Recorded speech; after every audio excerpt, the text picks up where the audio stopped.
కష్టాలు చన్నీళ్ళ లాంటివి. 4 చెంబులు పోసుకుంటే 5వ చెంబు నుంచి సుఖంగానే ఉంటుంది, అనుమానమైందా? ఎంత చలికాలమైనా కానివ్వండి, అయ్యప్ప దీక్షల వాళ్ళు ఉంటారు, వాళ్ళు తెల్లారగట్ట 4 గంటలకు లేస్తారు, చన్నీళ్ళే స్నానం చేస్తారు, అందులో ఎవరు వేణీళ్ళు పోసుకోరు. ఎలా పోసుకుంటున్నారండి? ముందు 4 చెంబులు అయ్యప్ప స్వామియే అంటారు, అయిపోయిందంతే, మొత్తం ఆ మిగిలినంత బాగానే ఉంది. అంతే, మనం అలాగే ఉండాలి. కష్టాలంతే, ముందు 4 కష్టాలు భరించగలిగితే తర్వాత ఆ కష్టం కూడా సుఖంగానే ఉంటుంది. ఎప్పుడూ కష్టాలు ఎక్కువ వస్తున్నాయంటే యువతరం ఒకలా ఆలోచించాలి. బాగా వాతావరణం ఉక్కబోస్తోంది అంటే వర్షం కురుస్తుంది ఖచ్చితంగా. వేసిన సెగ్గడ్డ ఉక్కబోస్తుందంటే వర్షం వస్తుంది.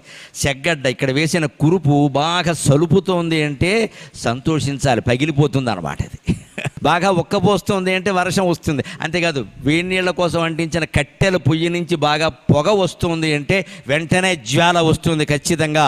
అలాగే కష్టాలు నీ జీవితంలో కమ్మాయి అంటే భగవద్ అనుగ్రహం వర్షం రూపంలో కురవడానికి సిద్ధంగా ఉంది.